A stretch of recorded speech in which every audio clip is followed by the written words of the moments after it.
Good morning. Are you Danell Coleman? And Ms. Coleman was previously in court, entered a plea of guilty to the state jail felony offense of abandoning or endangering a child. I've received the pre-sentence report. Has everyone had an opportunity to review that report? We have, Your Honor. Are there any additions or corrections? Nothing, thanks. All right, ma'am, I'm going to find that you entered your plea of guilty freely and voluntarily. I find that you're mentally competent and understand the nature and the consequences of that plea. Before I sentence you, I do want to find out, what is the status of the children? Are they still with dad? And do you have court orders on visitation and things like that, or what's? No, it was just the bond stipulation. It was just the bond. So is CPS still involved, or is the case The closed? case was closed back in March. And so do y'all don't have any formal papers with regard to custody or visitation or child support or anything like that? No, ma'am, because with the bond stipulation, they had me do a 12-hour course, a 12-hour PNC course through CPS. And so I actually got the certificate and I showed. Right, I've got that. And after that, I know once I finished those classes, it was just the bond stipulation was that I just didn't have contact with them until I got a disposition. What's the plan? What have you, do you and the child's father get along? Have y'all talked about what's going to happen after today? Yes, ma'am, we go for really well. So, but what's the plan on where the kids are going to live and with you? Yes, ma'am.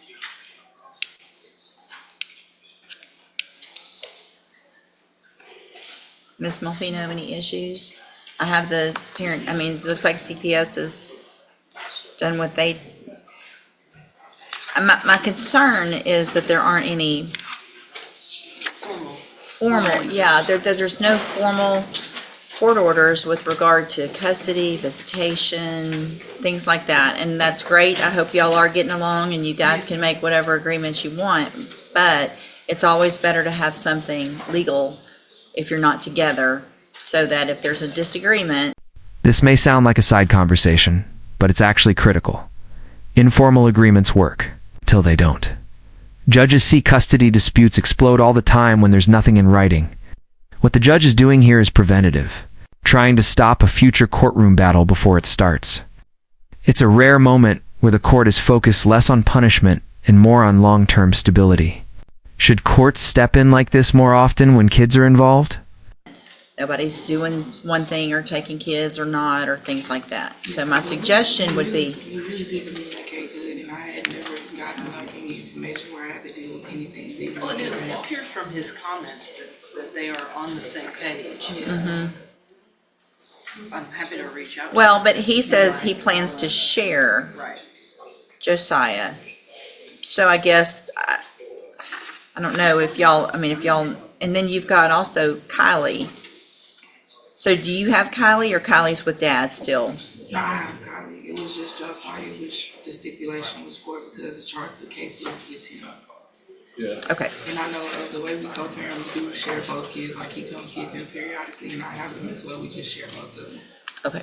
All right, then I'm going to follow the agreement that you made with the district attorney and defer all proceedings and place you on probation for 3 years.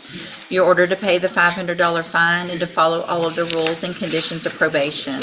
I am going to allow you to have contact with both of the children. You've gone through the parenting class, and so I don't think, I'm looking to make sure it's not on here.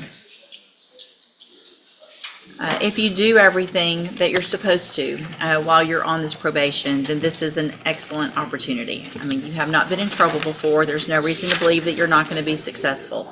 And if you successfully complete it, the case will be dismissed at the end. You'll never have a felony conviction on your record. The other side to that. This is the best case scenario in a very serious situation. Deferred adjudication means probation now, but no conviction later if every rule is followed.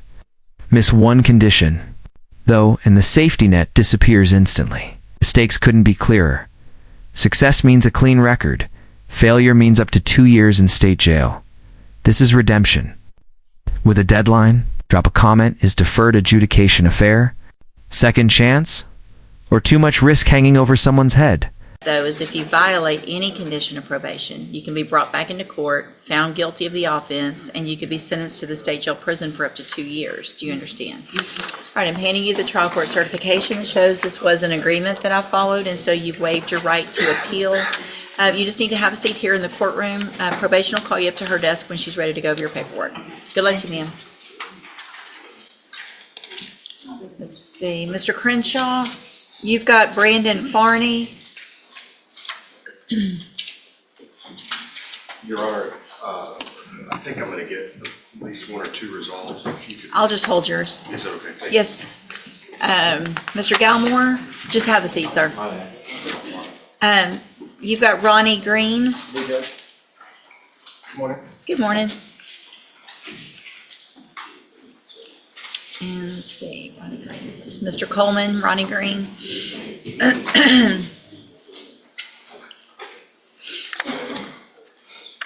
Judge, from the defense perspective, it looks like we're going to have to do some additional discovery. There's a K-9 search in this case, and there may be some Facebook messages that are going to need to be retrieved. But I think that the state would like a setting on its motion to modify probation. That's correct. To modify or to revoke? To modify, Judge. It's Hold on, let me look. filed here. Okay, let me pull it up.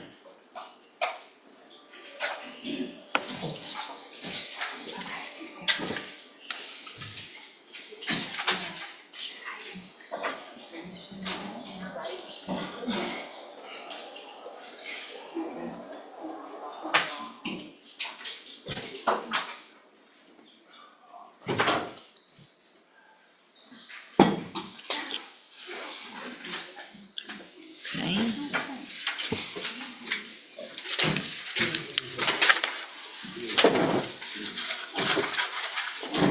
Do you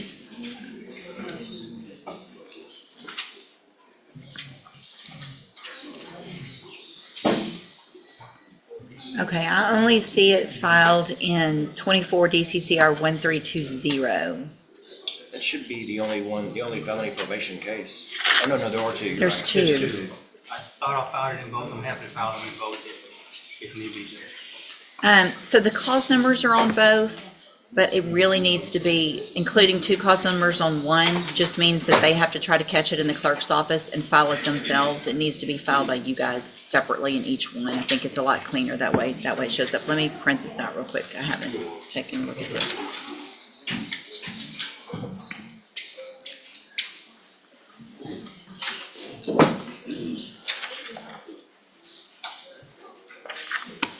Okay.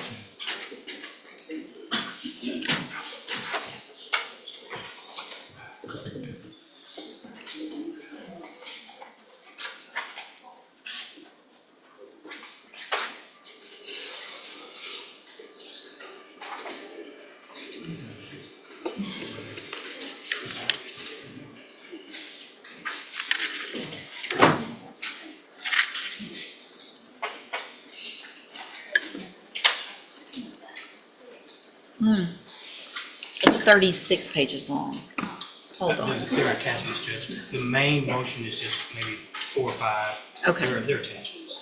Do I need to take a minute, though? I don't know that I've reviewed I think it will this. take a minute, Judge. Yeah, I would, Judge may want more time than just a Yeah. minute. There's some unusual I don't know that I requests. saw it. Did I see this? I wouldn't characterize them as unusual so much as they're out of the ordinary. They're not the typical request.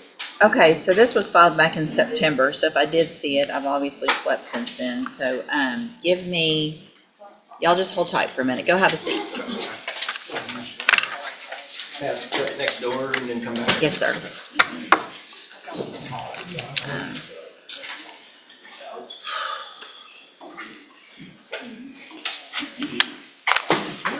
I'm getting there.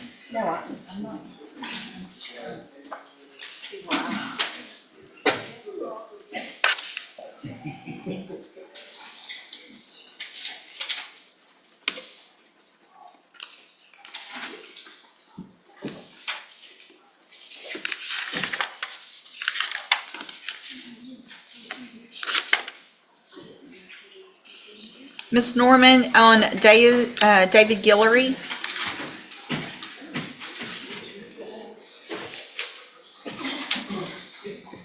Good morning.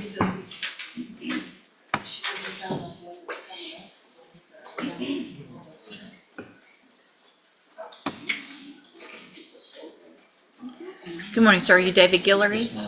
And Mr. Guillory is charged in cause number 25 DCCR 0814 with theft of property with previous convictions. And what is the announcement? Judge, Mr. Coleman and I have spoken again this morning. We're trying to work to resolve this case, and I think with another just regular reset, we should be able to get it resolved on the plea docket. State's not opposed to rescission.